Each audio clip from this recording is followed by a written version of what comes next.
Pastor Paul Adiolo welcomes you in the name of the Lord Jesus Christ. The blessedness of those who have been taught by the Lord. Let's open our Bible to Psalm 119.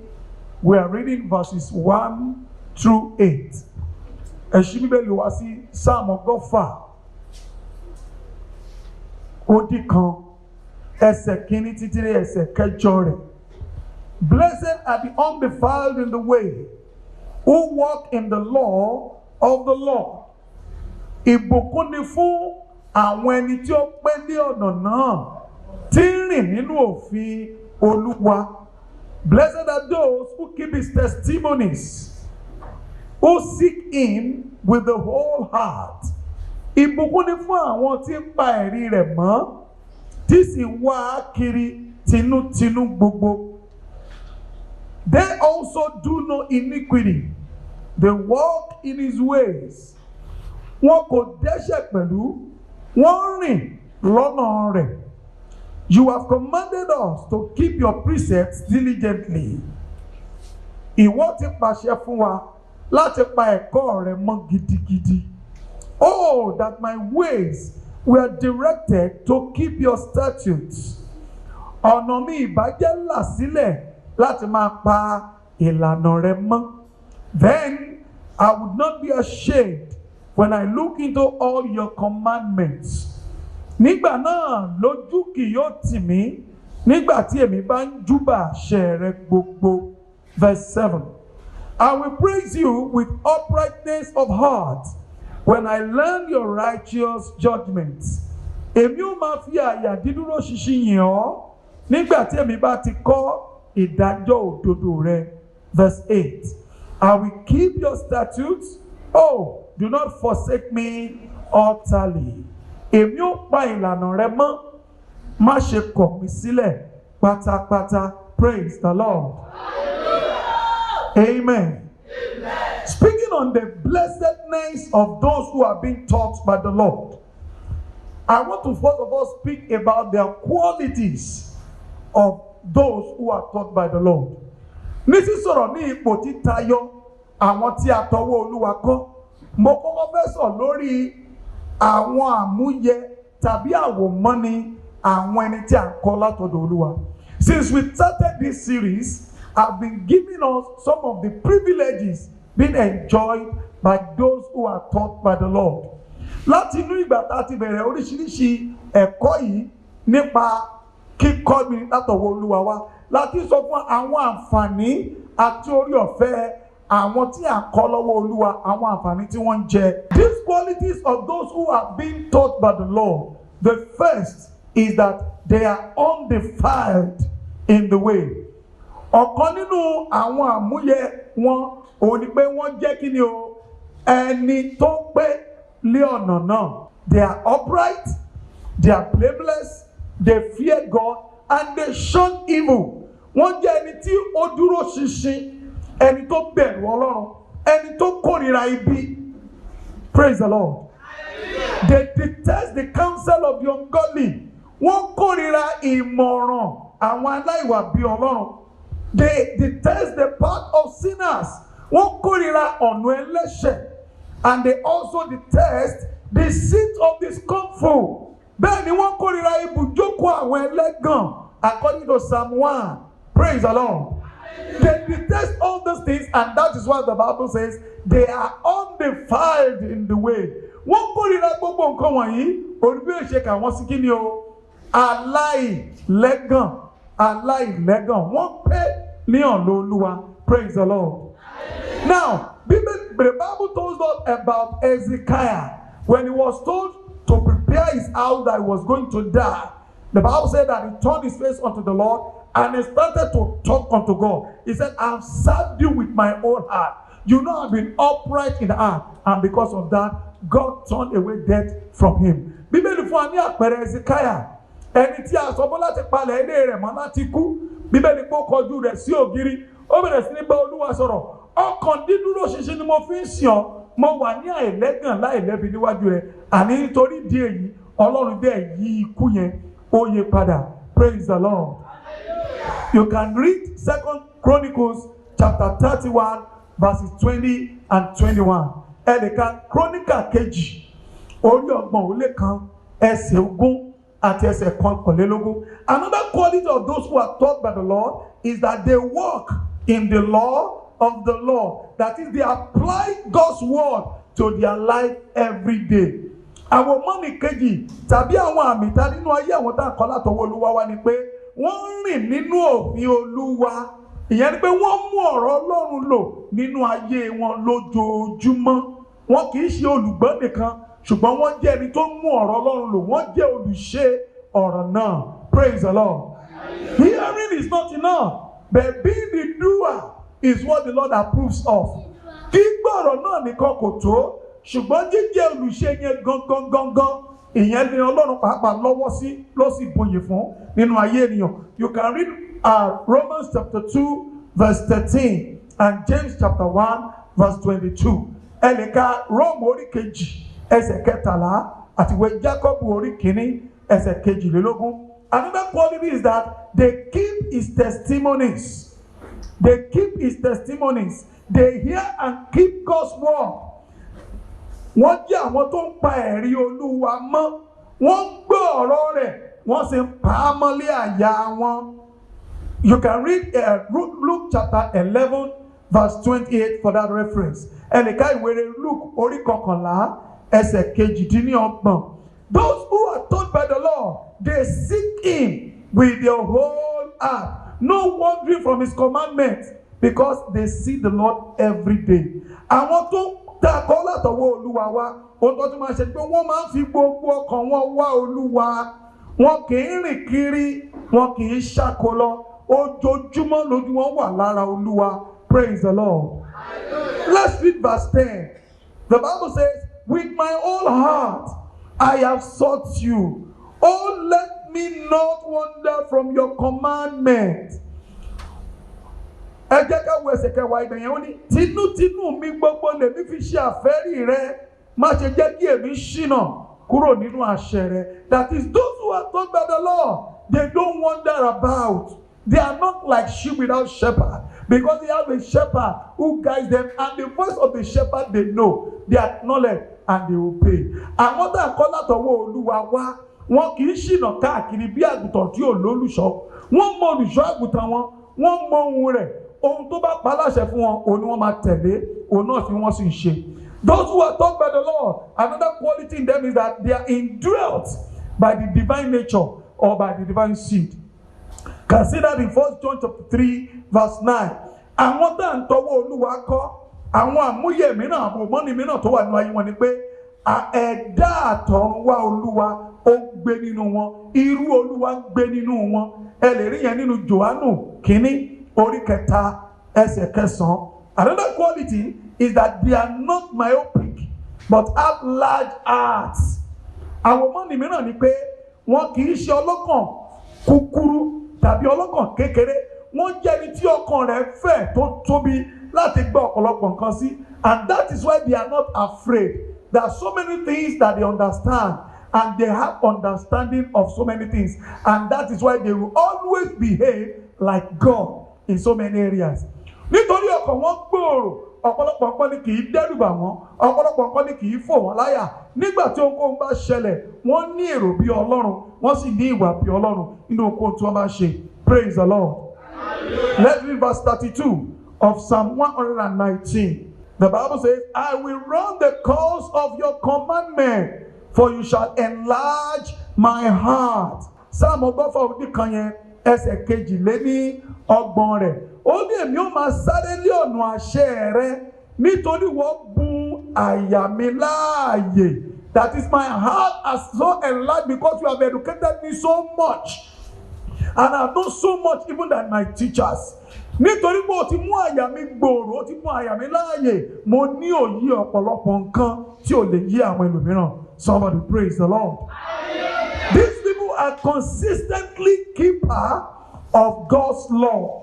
Wọ́n jẹ́ àwọn tí ń pa òfin Ọlọ́run mọ́ lóòrèkóòrè àti ní ìgbà gbogbo. You can get that in verse 44 of that same verse. O lè rí yẹn ní ẹsẹ̀ kẹrìnléní ogójì ìwé Sáàmù tí à ń kà yẹn.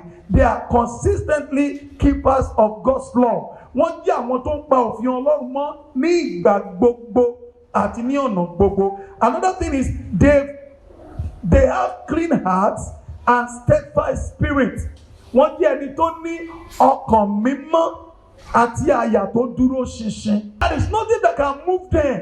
Even in the face of storm, they are always steadfast because they understand and they know the word of the Lord. They have been taught. Nínú ìjì tàbí ohunkóhun tó lè ṣẹlẹ̀, ohunkóhun ò lè mì wọ́n dúró ṣinṣin torí pé a ti kọ́ wọn nípa ti Olúwa. Somebody praise the Lord. God's law is written in their hearts. Ohun mìíràn ni pé a ti kọ òfin Ọlọ́run síbò àyà wọn. And they feed on that word from time to time. Bẹ́ẹ̀ ni ọkàn wọn ó ń fi ọ̀rọ̀ Ọlọ́run ṣe oúnjẹ jíjẹ nígbà gbogbo. And that is why they are mature people. They have stamina in the spirit. Wọ́n jẹ́ ẹni tó ní agbára nínú ẹ̀mí. Hallelujah. Nothing can easily move them because they have been taught by the Lord. Kò sí ohun tó lè mì wọ́n láyà tàbí tó lè gbá wọn kiri nítorí pé àti ọwọ́ ta ni àtọwọ́ Olúwa kọ́ wọn. They feed on the word daily. Ojoojúmọ́ ni wọ́n ń jẹ ọ̀rọ̀ yẹn nínú ọkàn wọn. Wọ́n ń ṣàṣàrò nínú rẹ̀. And that is why they cannot be easily moved. Somebody praise the Lord. Those who are taught by the Lord, another quality is that they are always at war with whatever is contrary to the will of God. Àwọn yẹmíyẹmí ní pé gbogbo àwọn tí àtọwọ́ Olúwa kọ́ ìgbà gbogbo ni wọ́n wà nínú ogun jíjà pẹ̀lú ohunkóhun tó bá lòdì sí òfin Ọlọ́run. Praise the Lord. In Romans chapter 7 verses 22 to 24, nínú ìwé Róòmù orí keje láti ẹsẹ̀ kejìlélógún rẹ̀ títí ẹsẹ̀ kẹrìnlélógún, Paul made us understand there. He's telling us his personal experience, as every other person also experienced the same thing. Is that he said, I have two laws in my members. I'm always at war, fighting, because there is another law that is contrary to the law of God. Níbí báyìí ni Paul ti ń sọ ìrírí rẹ̀ fún wa gẹ́gẹ́ bí ìrírí ẹni tá a kọ́ látọ̀wọ́ Olúwa wa wípé òfin méjì ló wà nínú mi tó ń jìjàkadì, òfin mìíràn tún farahàn gẹ́gẹ́ bí òfin tó ń tako òfin Ọlọ́run. But for those who are taught by the Lord, they are always at war and they always winning this war because they abide in the law of the Lord. Iye àwọn wọ̀nyí ló àwọn tó ń jagun gẹ́gẹ́ bí ọ̀rọ̀ Olúwa, wọ́n ń jagun lójoojúmọ́ lòdì sí ohun tó lòdì sí ọ̀rọ̀ Ọlọ́run. Nínú ogun yìí wọ́n sì ń borí láti ìgbà dé ìgbà. The Lord will bless us in Jesus' name. Olúwa kó bùkún wa lórúkọ Jésù. Another quality is that they are confident in God and before Him. Àwòmúyẹ̀ mìíràn ni pé wọ́n jẹ́ ẹni tó nígboyà nínú Ọlọ́run àti níwájú rẹ̀ because they are not afraid. Amen. Ẹ̀rù kò bà wọ́n. Ọ̀pọ̀ ìgbà lẹ́lẹ́ṣẹ̀ máa ń bẹ̀rù. But those who belong to the Lord, they are not afraid. They are always bold. They are always bold. They are bold as lion before God and even in God. Àwọn tí àti ọwọ́ Olúwa kọ́, wọ́n ní ìgboyà nínú Ọlọ́run àti níwájú rẹ̀. Another quality is that they hate falsehood. Whatever is contrary to God's statutes, they hate. They go against from time to time. Àmúyẹ̀ mìíràn àti àwòmọ́nì mìíràn nínú ayé wọn ni pé wọ́n kórìíra èké tàbí ohunkóhun tó lòdì sí òfin Ọlọ́run. Ohunkóhun tó bá ti lòdì sí òfin Ọlọ́run wọ́n tako níbikíbi ọ̀nàkọ́nà tó lè gbà wá. Wherever falsehood appears and whatever is falsehood, they go against it. They are contrary to it. Ohunkóhun tó bá ti jọ èké tó fara mọ́ èké tó lòdì sí òfin Ọlọ́run wọ́n kórìíra rẹ̀ lọ́nàkọ́nà tó lè gbà yọjú. Another quality is that they acknowledge divine privileges enjoyed and give continual praise. Àwòmúyẹ̀ mìíràn ni pé wọ́n mọ rírì àǹfààní àtọ̀runwá èyí táwọn ń jẹ ìgbádùn rẹ̀. Nítorí náà ìyìn Ọlọ́run a máa ti ẹnu wọn jáde, tí ọkàn wọn jáde ní ìgbà gbogbo. Hallelujah. They know that they have not been able to do these things by their own power. They know they have been divinely empowered to come to that maturity, to that stage. So they give the praise to the one who is the owner of the strength, who has taught them so to do. Now, wọ́n mọ̀ wípé agbára àwọn kọ́ làwọn fi ṣe ohun táwọn ṣe ipò táwọn dé yẹn. Wọ́n wá mọ rírì ẹni tó kọ́ wọn tó sì mú wọn dàgbà dé ojú òṣùwọ̀n èyí tí wọ́n wà. Ìdí nìyí tó fi jẹ́ pé ìyìn nígbà gbogbo máa ń ru jáde láti ọkàn wọn láti máa fi fún Ọlọ́run. lóòrèkóòrè. Praise the Lord. Another quality is that they are equipped for good works. Wherever they are, they find themselves doing good works. Good works before God, beyond the standard of any man. Àmúyẹ mìíràn tàbí àwòmọ́ni mìíràn ni pé wọ́n jẹ́ ẹni tí a ti múra tán fún iṣẹ́ rere gbogbo. Iṣẹ́ rere yẹn ó kọjá iṣẹ́ rere tá a lè pè ní ti ènìyàn, ṣùgbọ́n èyí tí a tọwọ́ Ọlọ́run ṣe, torí èyí láti múra wọn sílẹ̀ fún. You can check this reference, 2 Timothy chapter 3, verses 15 to 17. Ẹ lè kọ àkọsílẹ̀ yìí, ìwé Timothy kejì, orí kẹta, ẹsẹ̀ kẹẹ̀ẹ́dógún títí dé ẹsẹ̀ kẹtàdínlógún rẹ̀. Now, I'm talking of the privileges of those who are taught by the Lord now. Mo fẹ́ sọ ní ti àǹfààní àwọn tá a tọ́ látọ̀wọ́ Olúwa wá. Since the beginning of this series, I've been showing us some of these blessings, some of these privileges that they enjoy. But I want to make mention of some of them also now for our record. Praise the Lord. Láti ìgbà tí a ti bẹ̀rẹ̀ pé yìí, oríṣiríṣi àwọn àǹfààní tí àwọn tá à ń kọ́ látọ̀wọ́ Olúwa ń jẹ, àti sọ fún wọn látọjọ́ ìgbà tá a ti bẹ̀rẹ̀ wá. Now, mo ti fẹ́ sọ àwọn àǹfààní mìíràn èyí tí àwọn tí à ń kọ́ látọwọ́ Olúwa wá èyí tí wọ́n jẹ. The very first one, according to this psalm, is that they are blessed. Èyí àkọ́kọ́ ibẹ̀ ni wípé wọ́n jẹ́ alábùkún fún. And I've told you that the meaning of blessed in this passage or any part of the Bible is that they are happy. It is heavenly joy that comes to them. They are happy, and that's why they are called blessed. Ibikíbi tí a bá ti rí pé ọ̀rọ̀ yìí alábùkún fún, mo ti sọ fún wa tẹ́lẹ̀ wípé ìtumọ̀ ẹ̀ ni pé wọ́n ẹni ayọ̀ nírú àwọn èèyàn bẹ́ẹ̀ já sí níwájú Ọlọ́run. Níwájú Ọlọ́run wọ́n jẹ́ ẹni ayọ̀. You can see that in verse 1. A lè rí èyí ní ẹsẹ̀ kìíní. Another privilege and the blessing they have is that they are far from reproach and contempt. They are far from reproach and contempt. Irú àwọn ènìyàn wọ̀nyí wọ́n jìnnà sí ẹ̀gàn ènìyàn tàbí ẹ̀gàn àwọn ẹ̀mí èṣù, because these people have been seen as people who are above reproach because their lives have been elevated to a higher level. Irú àwọn èyí jẹ́ àwọn tó ti borí ẹ̀gàn tí ẹ̀gàn lè borí wọn nítorí pé ipò àtẹ̀yẹ tí wọ́n ti wà ó ti wá sí ipò gíga ju ipò tí ẹ̀gàn lè wà lọ látọ̀dọ̀ ènìyàn ní tàbí látọ̀dọ̀ àwọn ẹ̀mí èṣù. Praise the Lord. Let's look at verse 22. Remove from me reproach and contempt, for I've kept your testimonies. Mú ẹ̀gàn àti àbùkù kúrò lára mi, nítorí èmi ti pa ẹ̀rí rẹ mọ́.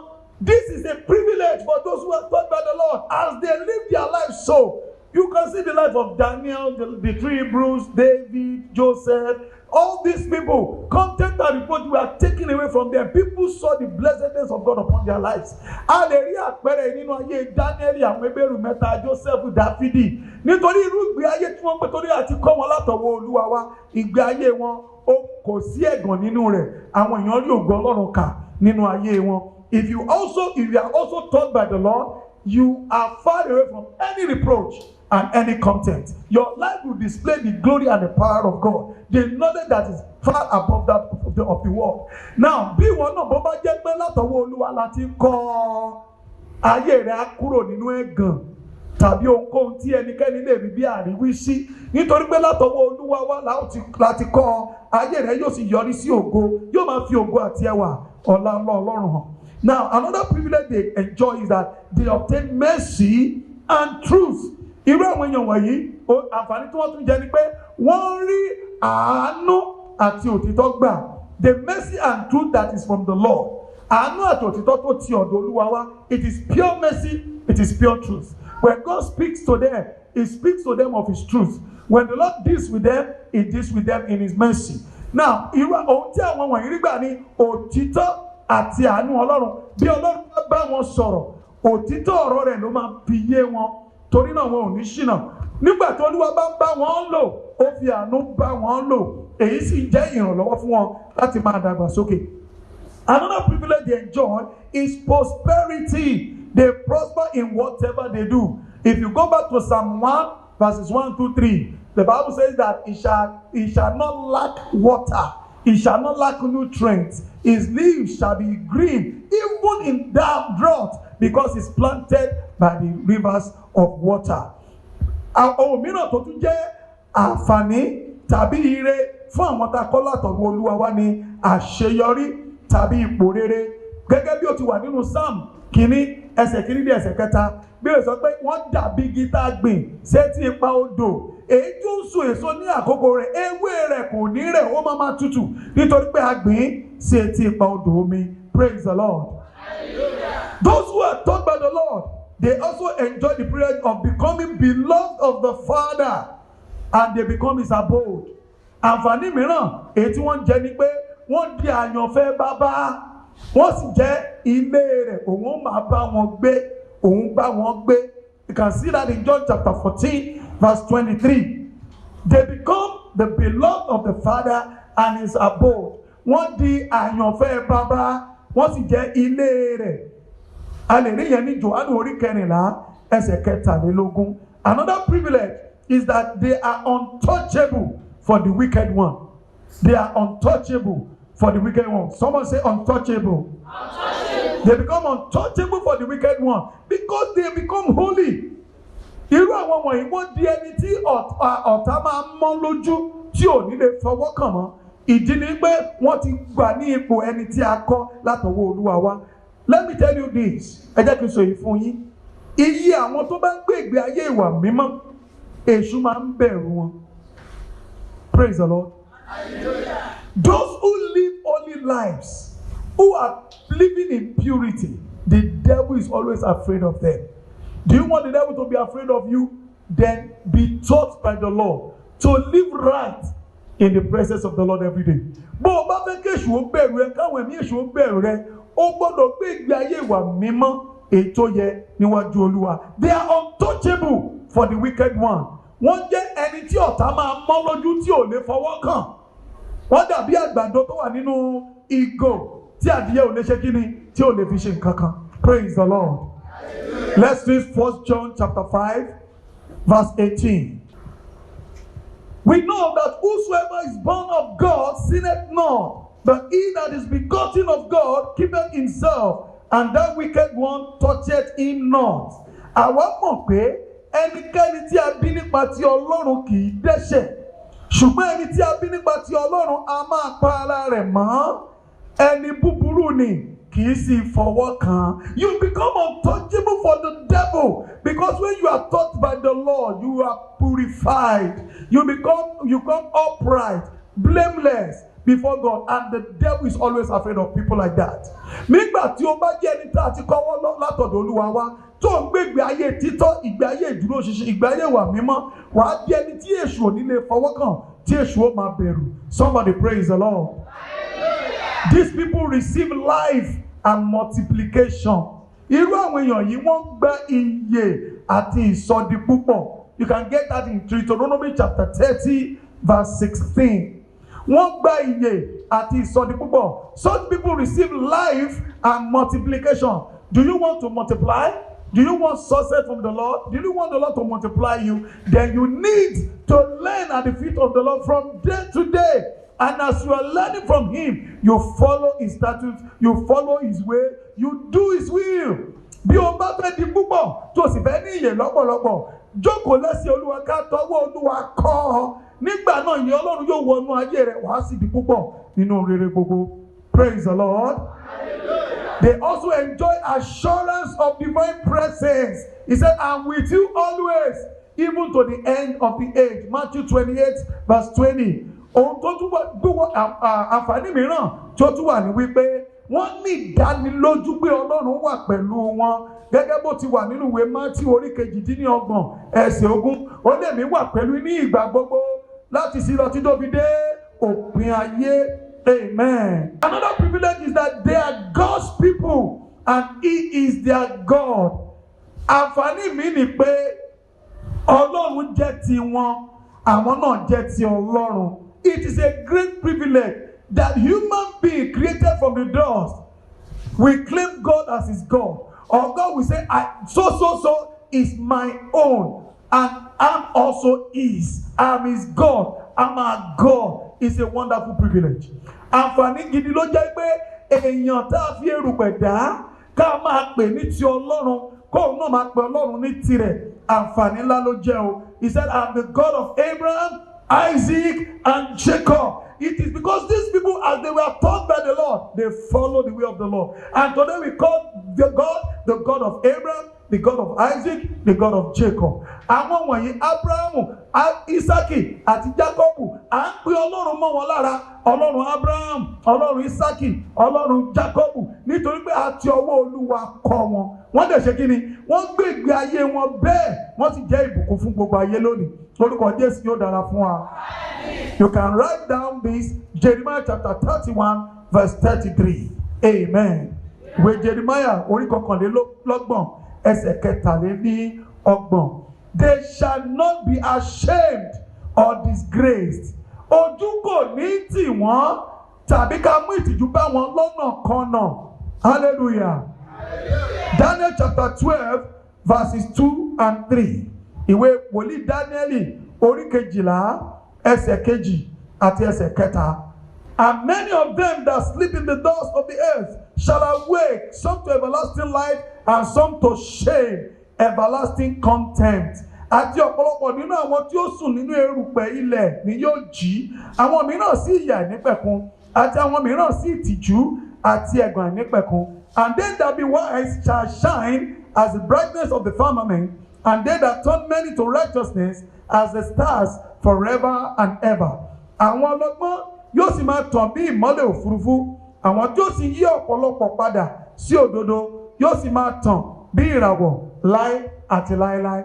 Those who are taught by the law can never ever be brought to shame or to contempt. Àwọn tá a tọwọ́ Olúwa kọ́ tí wọ́n sì tẹ̀lé ẹ̀kọ́ yìí, wọn ò lè gba ìtìjú, bẹ́ẹ̀ ni ẹ̀gàn ò lè bá wọn láéláé.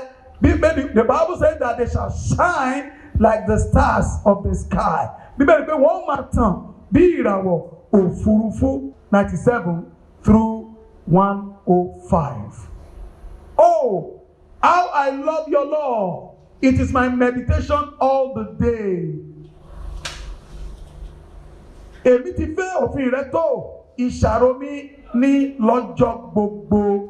You, through your commandments, make me wiser than my enemies, for they are ever with me. Nípa àṣẹ rẹ, ìwọ mú mi gbọ́n ju àwọn ọ̀tá mi lọ, nítorí ó wà pẹ̀lú mi láéláé. I have more understanding than all my teachers, for your testimonies are my meditation.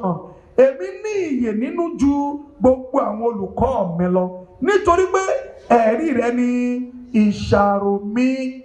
I understand more than the ancients, because I keep your precepts.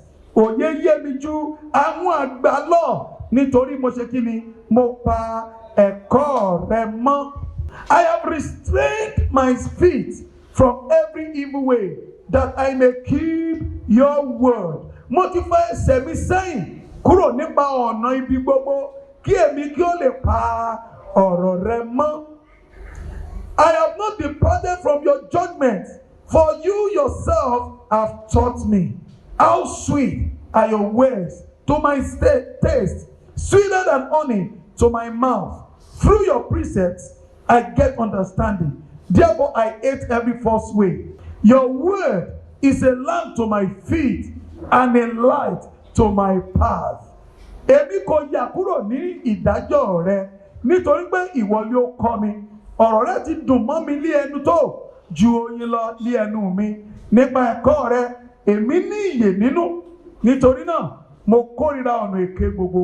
Ọ̀rọ̀ rẹ ní fìtílà fún ẹsẹ̀ mi àti ìmọ́lẹ̀ sí ipa ọ̀nà mi. Some of these privileges are there. There are too many in the scriptures. Ọ̀pọ̀lọpọ̀ àwọn àǹfààní ló wà ńbẹ̀. Ó pọ̀ nínú ìwé mímọ́ fún àwọn tí a tọwọ́ Olúwa kọ́.